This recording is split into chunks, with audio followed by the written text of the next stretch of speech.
ان کے باپ نے کہا کہ بیٹے ابو القاسم جو کہہ رہے ہیں، یعنی اللہ کے نبی جناب محمد کریم صلی اللہ علیہ وسلم جو باتیں کہہ رہے ہیں یہ صحیح ہے، یہ کہنا ہی تھا۔ فوراً وہ یہودی بچہ کیا کہ اسلام قبول کیا، کلمہ شہادتین کے اقرار کیا اور مسلمان ہو گئے۔ ابھی ان کی زندگی میں نماز کی باری نہیں آئی، روزے انہوں نے نہیں رکھا، اور اسی حالت میں وہ پہنچ کر گئے، یعنی ایسے انتقال ہو گیا۔ اللہ کے نبی نے کہا کہ ایک بچہ ایک انسان جہنم کی آگ سے بچ گیا،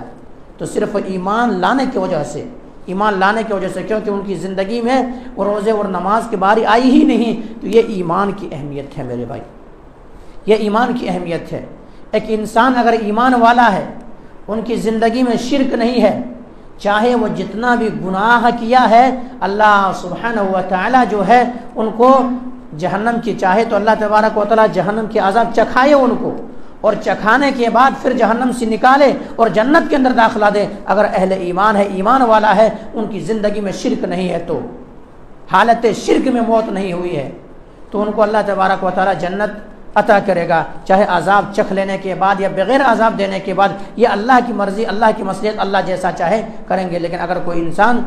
حالت کفر میں مر گیا ہے، شرک کی حالت میں مر گیا ہے، ایک اللہ رب العالمین کی بندگی نہ کرتے ہوئے، ایک اللہ رب العالمین کی عبادت نہ کرتے ہوئے، ایک اللہ رب العالمین پوجا نہ کرتے ہوئے، ایسی حالت میں ان کی وفات ہوئی ہے، ایسی حالت میں اگر مرا ہے تو کیا ہے؟ انہ من یشرک باللہ فقد حرم اللہ علیہ الجنہ۔ تو اللہ تبارک و تعالی مشرکوں کے لیے دو ٹوک انداز میں قرآن کے اندر واضح انداز میں بیان کر دیا کہ مشرکوں کے لیے اللہ تبارک و تعالی کیا ہے؟ جنت کو حرام کر دیا ہے۔ شرک، حالت شرک میں مرا ہے، ان کے لیے جنت نہیں ہے، چاہے وہ کتنا ہی عبادت کر کے کیوں نہ گزرا ہو، کتنا بھی اسلام کی خدمت کر کے کیوں نہ گزرا ہو، اگر حالت کفر میں، حالت شرک میں موت آئی ہے تو وہ انسان جنت کے اندر نہیں جائیں گے۔ اس کی مثال میں بیان کروں، آپ کو بتاؤں، اللہ کے نبی جناب محمد کریم صلی اللہ علیہ وسلم کا چچا ابو طالب، یہ نبی اکرم جناب محمد کریم صلی اللہ علیہ وسلم کی خدمت ہمیشہ کرتے رہے، یہاں تک کہ اسلام کی سربلندی کی خاطر نبی کریم صلی اللہ علیہ وسلم جو بھی محنتیں کرتے، جو بھی قد و کاوشیں کرتے، یہ نبی اکرم جناب محمد کریم صلی اللہ علیہ وسلم ام محترم، چچا محترم پوری زندگی بھر ساتھ دیتے رہے۔ لیکن مرنا تو ہے، ہر انسان کو مرنا ہے۔ جب ان کی موت کا وقت آیا، نبی کریم صلی اللہ علیہ وسلم جیسے کہ اس بچے کے پاس پہنچا تھا، نبی کریم صلی اللہ علیہ وسلم اپنے چچا کے پاس بھی پہنچ گئے اور کہنے لگے، امی محترم، چچا محترم، آپ کلمہ پڑھ لیجئے، آپ اسلام قبول کر لیجئے، آپ ایمان والے ہو جائیے، آپ مجھے مان لیجئے، آپ میرے ذات کو تو مانتے ہی ہیں، آپ میری حفاظت کرتے ہیں، آپ میری بات کو بھی مان لیجئے، تو یہ چیز ہے۔ لیکن ایک بار یہ شخص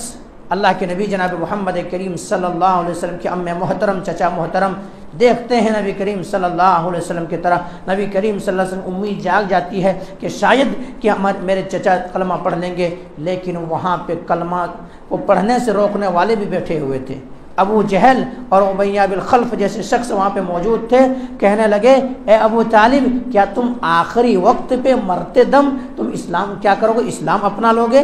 باپ دادا کے دین کو چھوڑ دو گے؟ پھر لوگ تمہیں کیا کہیں گے؟ آخرکار زبان سے یہ بات ان کی نکلی کہ بیٹے مجھے نار گوارا ہے، مجھے جہنم میں جانا گوارا ہے، لیکن لوگ میری بے عزتی کریں، مجھے آر گوارا نہیں ہے، اور کلمہ نہیں پڑھا، اور اسی حالت میں قبض سے انصری سے جان پرواز کر گئی اور وہ انسان مر گئے، حالت کفر میں موت ہوئی۔ نبی کریم صلی اللہ علیہ وسلم کے چہیتے ہیں، نبی کریم صلی اللہ علیہ وسلم انہیں چاہتے ہیں، اور یہ شخص بھی نبی کریم صلی اللہ علیہ وسلم چاہتے ہیں، زندگی بھر ساتھ دیے ہیں، لیکن حالت کفر میں، حالت شرک میں موت ہوئی ہے، تو ایسے انسان کو بھی جہنم کے عذاب چکھنا پڑے گا۔ اور انہیں نبی کریم صلی اللہ علیہ وسلم قربت کی وجہ سے، محبت کی وجہ سے جو ہوگی وہ یہ ہے جہنم کے سب سے ہلکا عذاب، جہنم کے سب سے ہلکا عذاب ان کو دیا جائے گا، یعنی ان کے پاؤں تلے آگ کی جوتی رکھی جائے گی، یا انہیں آگ کے جوتے پہنائے جائیں گے، جس کی وجہ سے ان کے دماغ کھول رہا ہوگا۔ کیا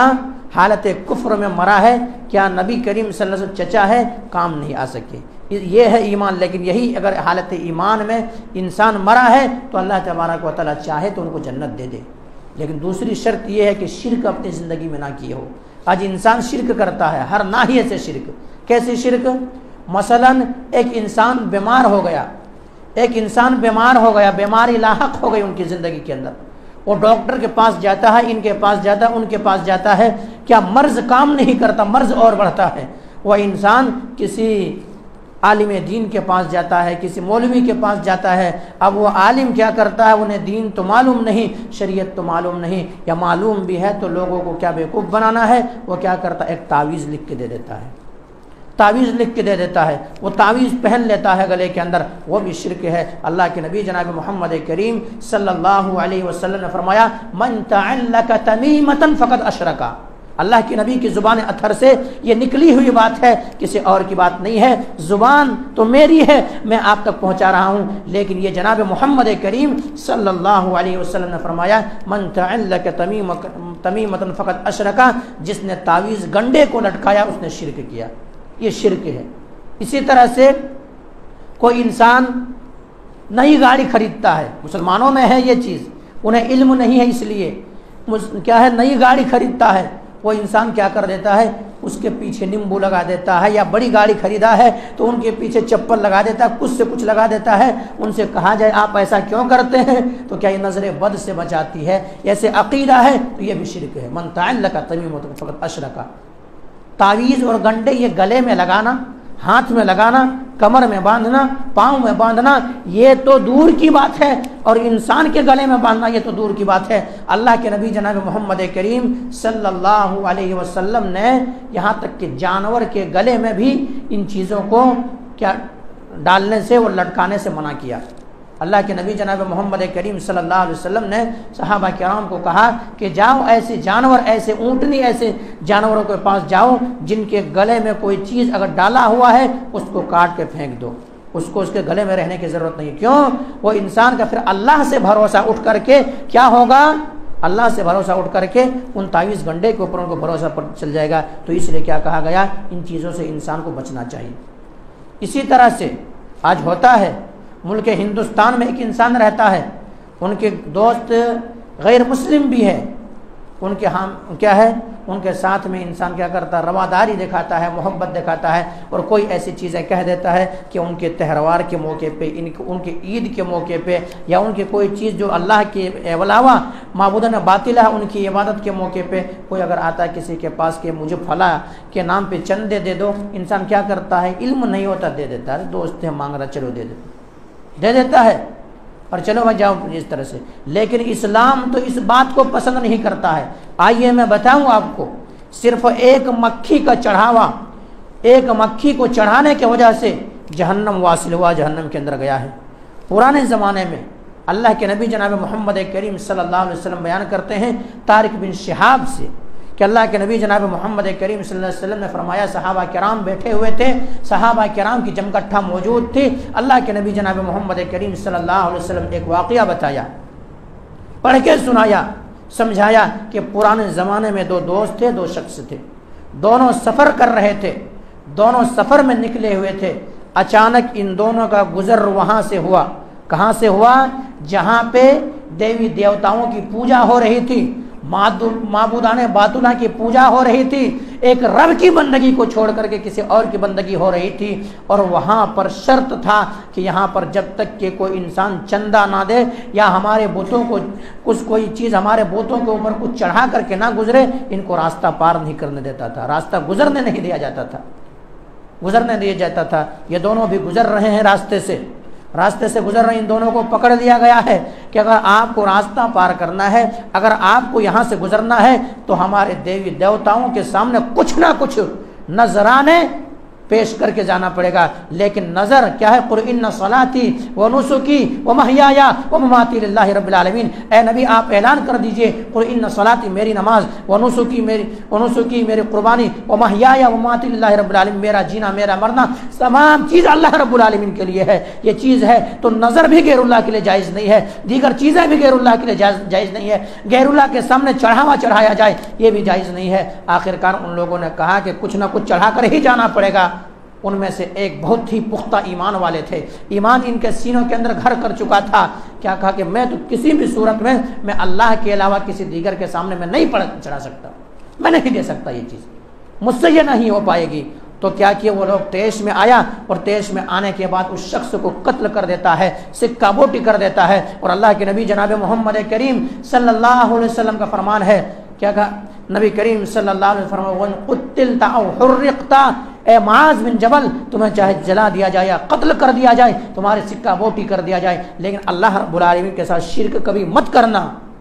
اللہ کے علاوہ کسی اور کے سامنے نظر و نیاز نہ کرنا، کسی اور کے سامنے چڑھاوا نہ چڑھانا، کسی اور کو خوش کرنے کے لیے یہ کام نہ کرنا۔ اللہ کے نبی جناب محمد کریم صلی اللہ علیہ وسلم فرمان ہے، آخرکار انہوں نے نہیں چڑھایا اور نہیں چڑھانے کی وجہ سے انہیں قتل کر دیا گیا، آخرکار ان کے لیے جنت بن گئی، وہ جنت کے اندر چلا گیا۔ دوسرا شخص صرف ایک مکھی چڑھایا، ایک مکھی چڑھا دیا، مکھی چڑھانے کی وجہ سے ان کی جان بچ گئی، لیکن وہ انسان جہنم کے اندر گیا۔ تو اسلام شراکت کو یہ تک جائز نہیں ہے، یہ تک درست نہیں ہے کہ اللہ رب العالمین کے علاوہ کوئی کام کیا جائے، اللہ رب العالمین کے علاوہ کوئی کام کیا جائے، تو یہ چیز ہے شرک میرے بھائی، بندگی صرف اللہ رب العالمین کی۔ تو کیا ہے؟ ایمان کے 3 قسمیں ہیں، توحید کی 3 قسمیں ہیں، ان چیزوں کو جان لیجئے۔ توحید کے 3 قسمیں یا ایمان کے 3 قسمیں ہیں۔ کیا ہے؟ توحید، توحید ربوبیت، توحید